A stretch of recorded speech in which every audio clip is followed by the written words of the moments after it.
Welcome to Spirit School. My name is Danielle Sarank, also known as the Squamish Medium.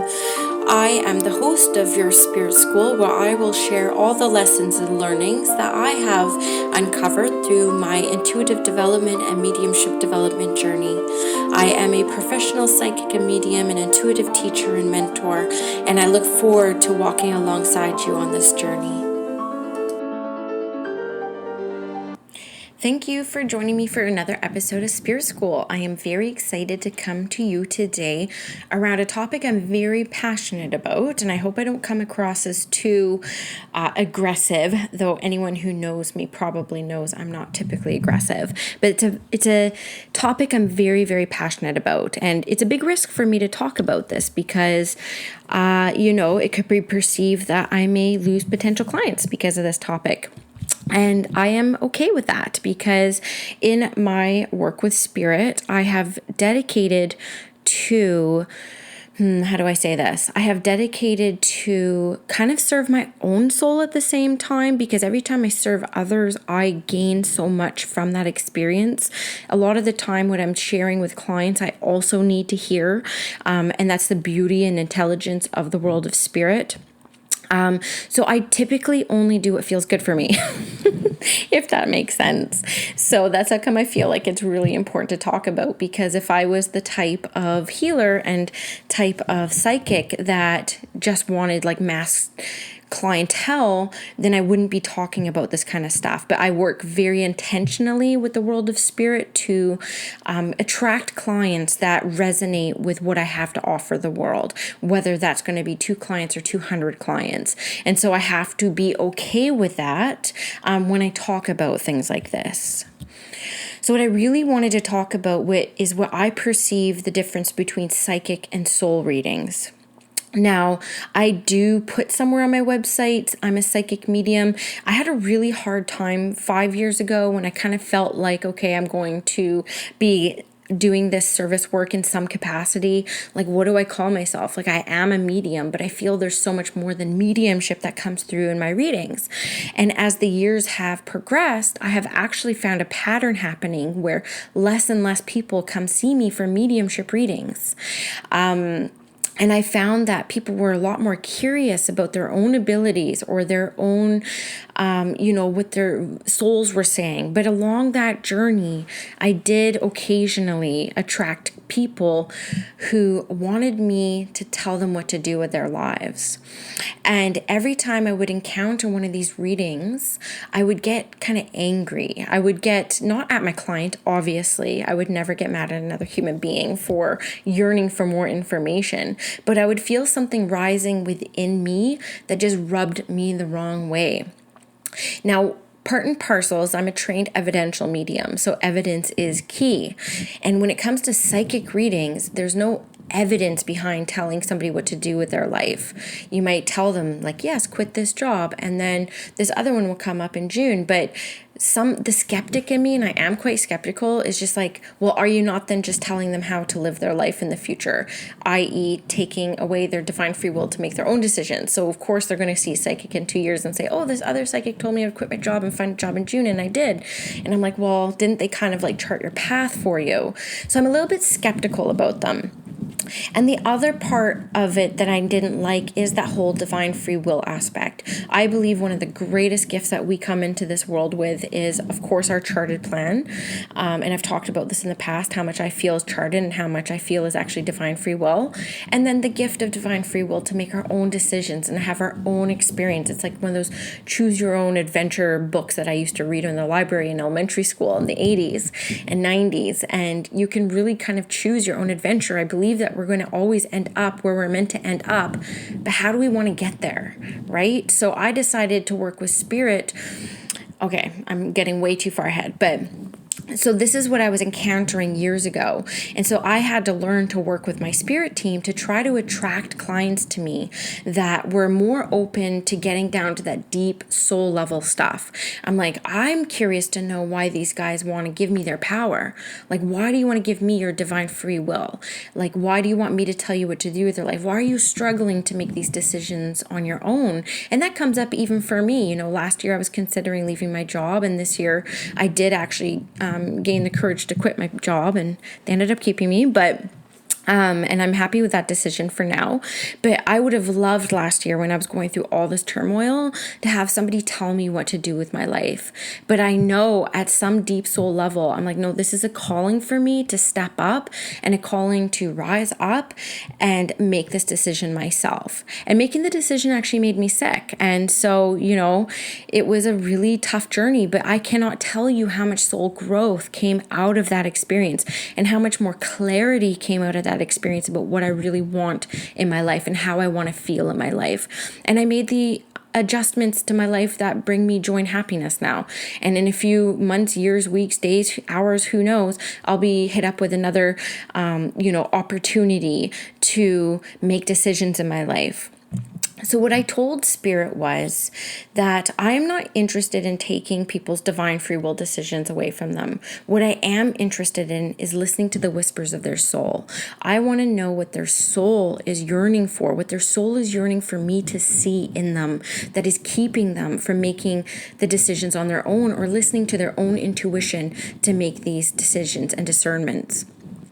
So I call them soul readings, and I simply just say, I want to listen to the whispers of your soul.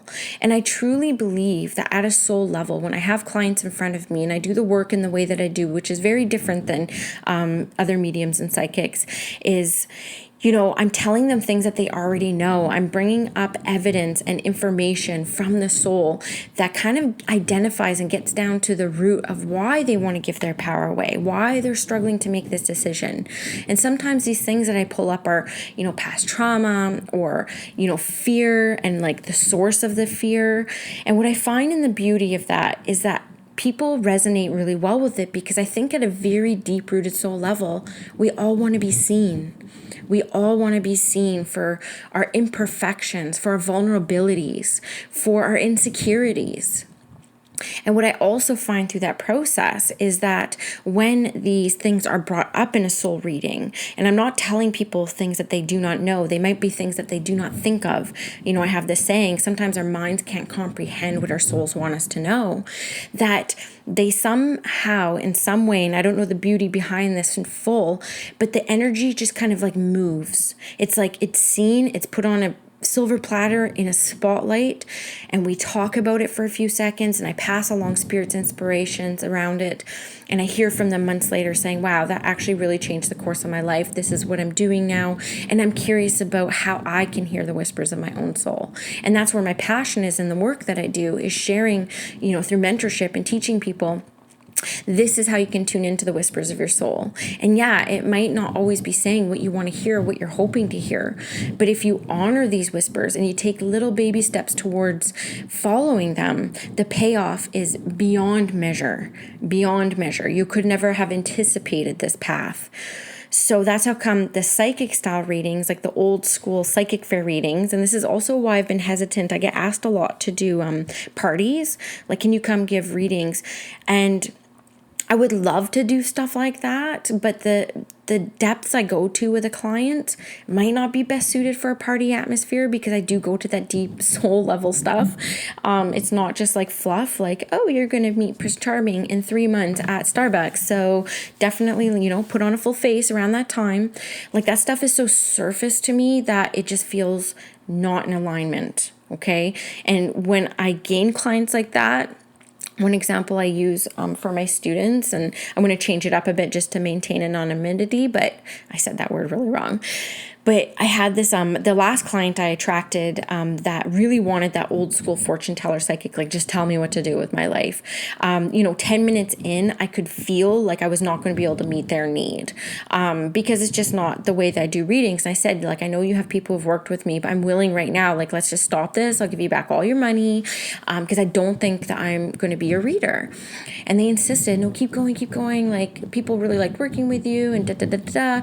So I went against my better judgment, and I just kept going because I'm also a recovering people pleaser. And they were getting frustrated with me because I just wanted to talk about the soul stuff. And they're like, no, you need to tell me, like, when am I going to get another job? And then finally I said, well, are you applying for other jobs? And they're like, no. I'm like, then you're not going to get another job.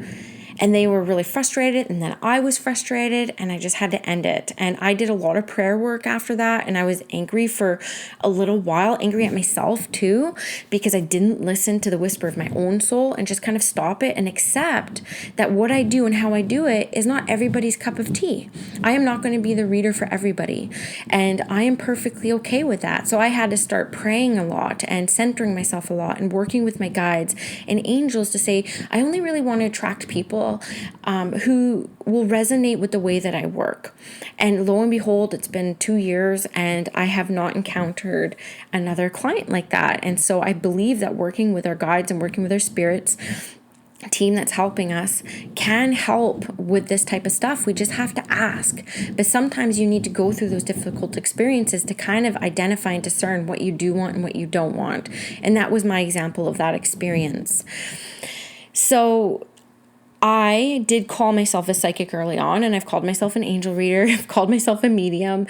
And then I recently decided, after I went through my rebrand and my website changes, I got an Indigenous Entrepreneurs Grant, and it was one of the best things I've been through. And it really kind of made me look at my business and look at my healing practice and how do I want to show up for the world? How do I want to dedicate and show up for the world of spirit?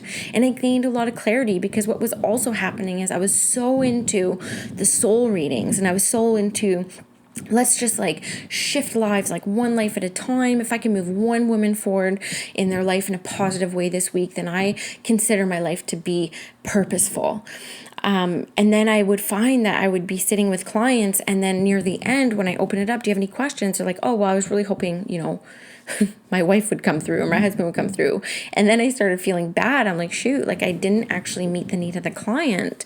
So I ended up recently, when I reshifted my website, separating my soul readings from my mediumship readings. And so now people know that if you just sign up for a soul reading, you're a curious spirit, you're kind of curious what's going to happen, what comes up. They are more, and I'm putting air quotes, psychic in nature. Because there's not the mediumship there. But sometimes mediumship does come up in those readings, because I'm an open channel. Before I start every single session, I literally pray and I open up. My intention is to meet the need of the soul. I just intend to meet the need of the soul, whether it's things that need to come up from the past that will help move them forward, whether it's a loved one to come through with an apology. It's just really for the curious and the very open-hearted. And whereas my mediumship readings are, I need to hear from this person, and they will sign up for the mediumship reading, and then I will just hope I can bring that person through, which again doesn't always happen. And it's so frustrating as a medium. And I have a lot of peers now, which I didn't before. I kind of spent a few years in my mediumship journey kind of like on an island, because I'd seen so many not very positive experiences with peers in the past. And so I just like, I'm just going to do this on my own. But now I have like a lot of beautiful aligned peers that I can have conversations with with, and I realize that I'm not alone in this. With mediumship, it's interesting because, John Holland talks about this on his weekly Hay House show. You might want your mother, you might get your aunt, you might want your brother, you might get your uncle. And I don't know why that works with the world of spirit, because what started me on my mediumship journey, and I'm being very real here, is I was, I don't want to say all this, but I had an experience with a relative when I was younger. And it was a very traumatic experience. And when this person died, I was so curious about what happened to them. Like, do people like this go to hell? Like, is there such thing as hell? Do they make it to heaven? And so I started seeking out mediumship readings when I was really young, when I was 17.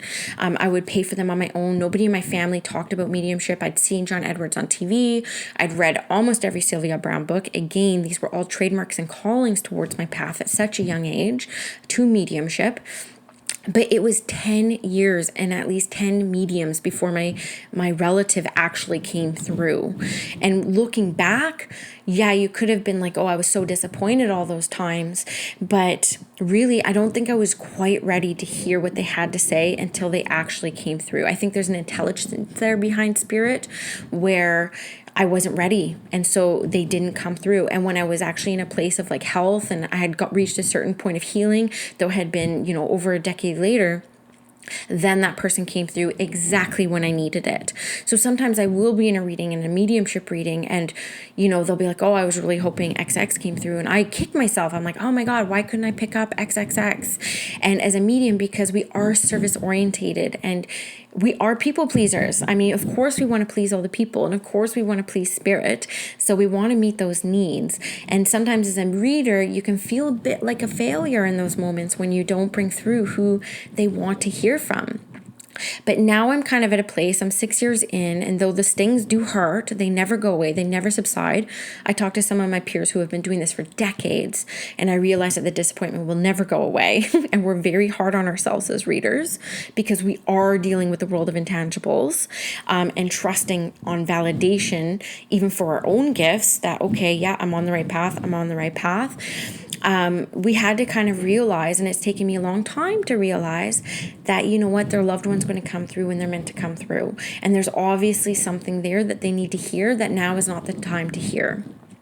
And plus, you don't want to ruin somebody's experience. If you can't bring through what they really need because they're not at a place for it, you could ruin the whole experience for them when they want so desperately to hear from this loved one, and then they get like a half-ass reading where they're like, I don't know if that was them or if that wasn't.